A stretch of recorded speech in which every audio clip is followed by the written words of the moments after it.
Il y a l'iPad Magic Keyboard qui est arrivé au bureau. Alors, voilà, je vous propose un unboxing. Il y en a déjà eu plein, mais pourquoi pas, hein. On n'a que ça à faire pendant le confinement. Alors, comme d'habitude, c'est bien emballé. Et pour revenir avec la tradition de tout faire avec une main, voilà, on fait simple. Donc c'est un clavier qui coûte une petite fortune parce que j'ai un iPad 12,9 pouces et le clavier coûte 399 €. Donc voilà, vous avez déjà vendu un rein en plus de celui que vous avez payé pour acheter l'iPad Pro et pour le stylet. Et qui, les gens qui l'ont déjà eu, ont pu constater qu'il était très lourd. Alors il est adapté au format du nouvel iPad Pro qui intègre un capteur LiDAR et 2 objectifs photo. Moi j'ai la génération juste avant, qui est déjà très bien, hein. Mais c'est rétro-compatible. Et qu'est-ce qu'on a comme particularité? Non, ça va peut-être être chiant avec une main, mais oui, c'est chiant. S'il vous plaît. Alors voilà. Ça, c'est le mode d'emploi. On a donc un clavier avec un trackpad, ce qui est là une des grosses nouveautés de ce produit. Je vais mettre un peu mieux. Voilà. Et donc qui permet en fait de venir placer l'iPad dans plusieurs positions grâce à ce système rigide.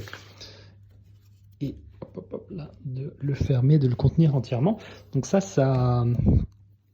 permet de faire comme avec l'ancien clavier qui est là, qui lui n'a pas de trackpad et rien de rigide, hein. Donc on est vraiment sur une pochette qui a aussi le petit connecteur, là les 3 points, ça permet d'alimenter un accessoire comme le clavier et de transmettre de l'info.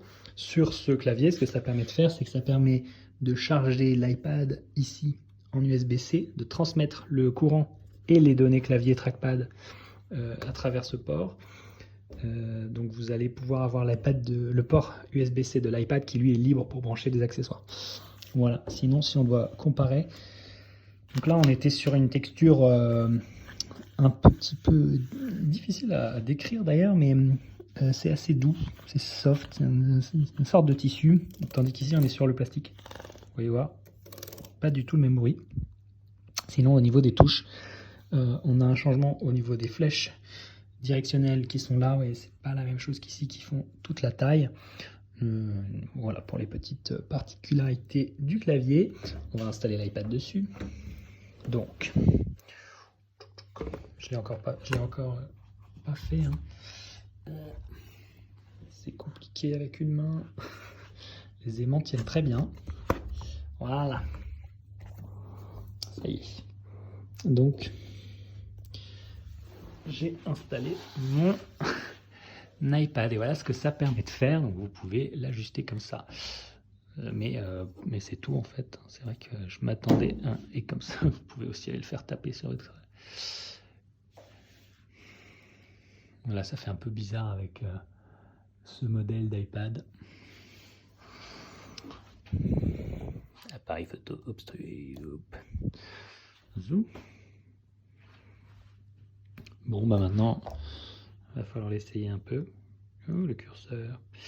Cool.